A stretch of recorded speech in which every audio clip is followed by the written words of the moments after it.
This is one of the most beautiful cemeteries you'll ever go in. And if you want to get a healthy dose of Texas history, this is the place to come.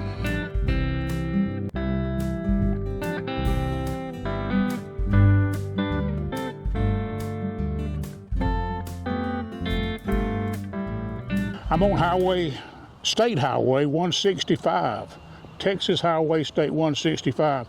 It's the shortest state highway in Texas. It comes into the cemetery and goes down here to the very end, and there's a cul-de-sac, you go back out.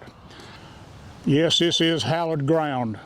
And I'm going down here to see if I can find the grave of the young girl who they call her now the Betsy Ross of Texas. But as I'm walking down here, I saw this. Chris Kyle, the American sniper. This cemetery covers 18 acres of land. And right now I'm going past the Confederate section.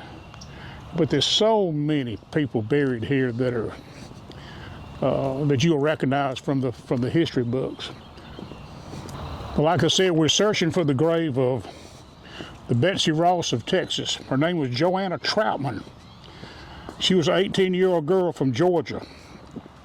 She stitched by herself the first Lone Star flag. You've seen it plenty of times. It's got a blue star in the middle of it, white background, and it says liberty or death below that. Now on the reverse side, it said something in Latin, and I cannot speak Latin, so I'm going to tell you what it is.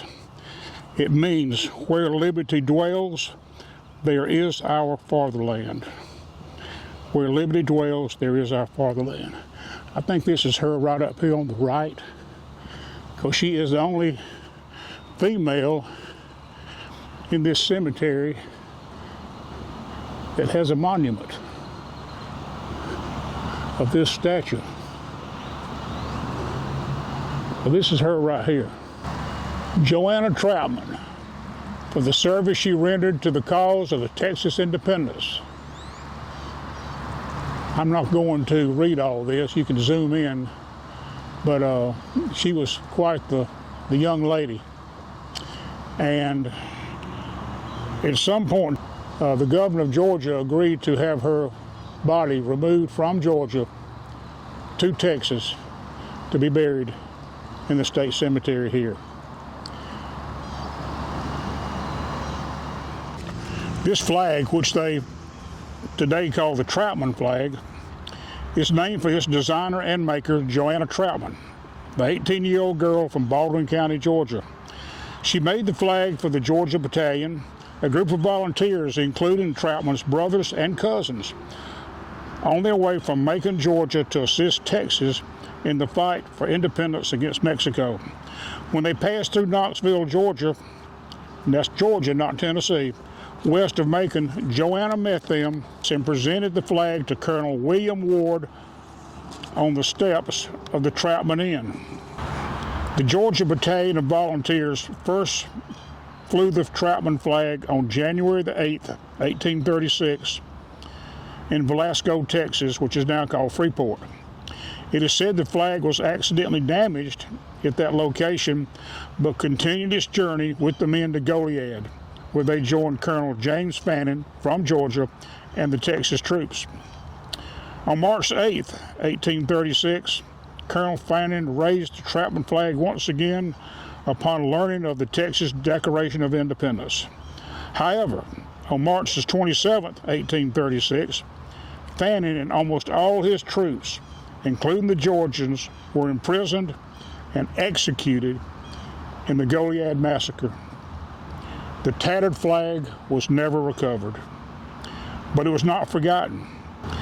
The Troutman flag remained a symbol for inspiration for Texans during the dark days between the defeat of the Alamo and on March the 6th and the victory at San Jacinto on April 21st, 1836, and remains a source of Texan pride today. Let us send send out our hearts to our brothers in arms and the choices that they never had. We are blessed in the bounty of Texas tonight. Let us drink to those who marched that road to Goliad. Let us drink to those who marched that road to Goliad.